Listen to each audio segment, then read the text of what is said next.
What's good, Not On Dream family? We back at it, episode 46 of the Not On Dream journey. My name is Julian Taliaferro. You already know we coming again with another weekly business update, lessons for the week, and topic for the day, which is accountability. And to give a warning before I begin this episode, my voice is a little hoarse. My throat has been a little bit sore for the past couple of days, so bear with me as we get through the episode. But to start off, I want to go in with a quote, and it's from somebody that I respect a lot because the transformation that this man was able to go throughout his life. And the quote goes, "I was the sum total of the obstacles I'd overcame." And the quote is from David Goggins. I'm not sure if you heard of this person. You probably have, but this is a man who's able to push the brink of what we deem impossible. He was able to go through like 3 Navy SEAL Hell Weeks. He's an ultra marathon runner and was able to push his mental and push his body to extreme places that the majority of the population, majority of humans, can't or aren't willing to do. So he said this quote when he was at a more reflective stage of his life. It was at a point where his health was deteriorating and he was looking back on his life. He was looking at everything that he was able to accomplish and defeat, and he was at a sense of peace, a sense of feeling refreshed for what he was able to push himself to do. And he came to the conclusion of the quote where he said, "I was the sum total of the obstacles I'd overcame." And again, the quote's from David Goggins. So hopefully it makes me think when I get to be 80, 90, or elderly, I can look back over my life and see that I was the sum of what I was able to overcome. So with the quote out the way, I can now get to my business update. And for the update, I wanted to talk more about my episode series and how I want to start trying to expand here. So I want to start building a website. I'm not sure what I want to have on the website, but I do want to have a destination online for my following. I want to try to start building that out and maybe even have something like a newsletter as well. So I'm not sure exactly what I want these things to look like, but I do know I want to start integrating that into this episode series and just trying to grow continually. And one of the questions that I've also been continually thinking about is how do I build community around this? So this is a key thing because I'm thinking about this for my episode series, but also for my startups. And how does building a community go? Thanks to Social Proof and David Shands, I already know a large part of what does it mean to build a community, and it's pushing out content, spreading the word, and consistency. But what I've been thinking about is, are there innovative ways to build community, and what would that look like if there is an innovative way? So I read a book, and it was telling me how when I want answers to questions like these, when I want a question to how do I build a community innovatively, I need to say that before I go to sleep. So when I lay my head down on my pillow and I ask that question, when I close my eyes, my subconscious can work through this. So when I wake up in the morning, all the work is kind of done for me, and then the idea will just pop up. So that's what I'm going to start asking myself before I go to bed, and just something that, like I said, I've been continually thinking about, and I want to start doing more and more as I continue to grow as an entrepreneur, as I continue to grow in this series and everything. So with that out the way, I can now get into my lessons for the week, and I have two of them.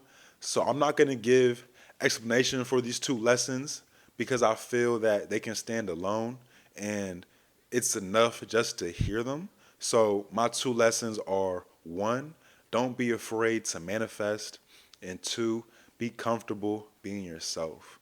And again, don't be afraid to manifest, and secondly, be comfortable being yourself. So now I can get to my topic, which is accountability.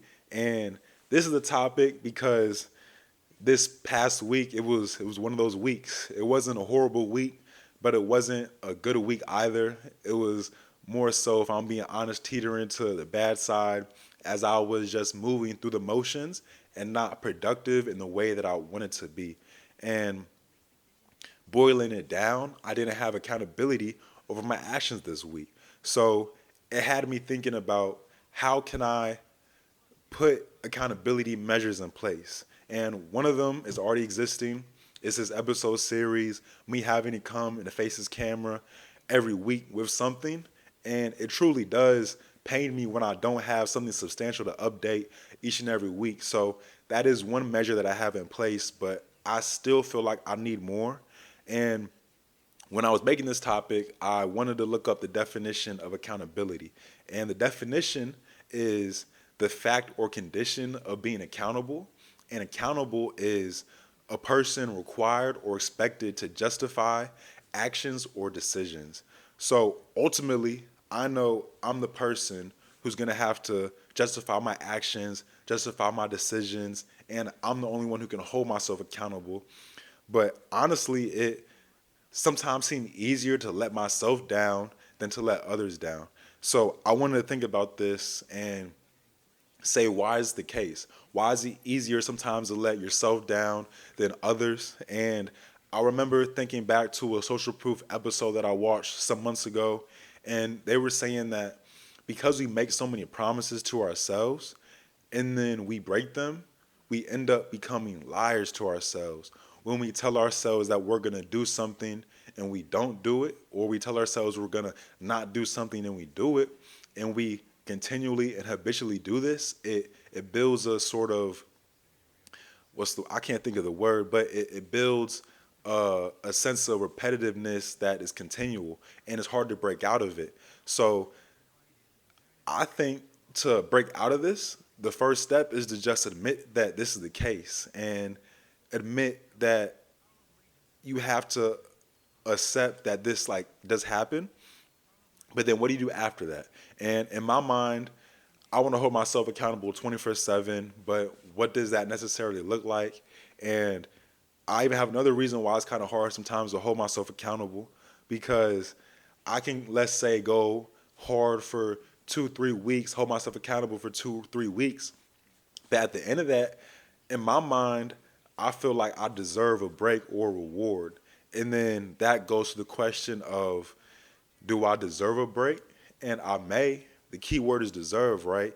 And at the end of the day, I may deserve it, but what I have to change is, what does this break look like? Even if I do take a break at the end of these 2, 3 weeks, all right, how is it not a week-long break, but let's say only a day break? And then if it is a day break, how do I make this break time still enhance my character, still enhance me as an entrepreneur, and still help me push towards my mission? And I have to choose, what do I want that break to look like? And that way I'm still accountable towards my mission. So I want to go back to my previous question of, what does it look like to hold myself accountable? And in this stage of where I'm at now, I think that holding myself accountable looks like limiting my excuses. I know it's easy to say, don't feed into any excuses, don't have any excuses, but that's not realistic. So for me, I think it's limiting the excuses, not letting the small excuses or the weak excuses get through and to hinder my actions. And if something does happen, it has to be a really, really good excuse or a reason. And honestly, most importantly, is just putting God first and asking Him to give me strength to be accountable, asking Him to help me be accountable for my actions. And from there, everything should fall in line. So that's my topic. Just wanted to talk about accountability and how it's a me versus me type thing. I want to be as accountable as I can be, but I also know that I'm the only one who can hold myself accountable. And what does that look like, right? And like I said, for me, it's limiting my excuses and putting God first and asking for His strength. So that topic out the way, I can now get into my next steps, which are just to continue to build on my startup and just try to grow my episode series as well. Whether that is trying to start figure out how I want to build this website, what does my newsletter look like, and be innovative when it comes to building a community and putting thought into that. So That's it for this episode. So, all right, let's get it, y'all. Go and achieve y'all 99 dream. And it's 99 dream because you are going to achieve your dream. And it would be 100%, but nobody, nothing is perfect. So, you're going to achieve 99% of that. And let's go and let's get it.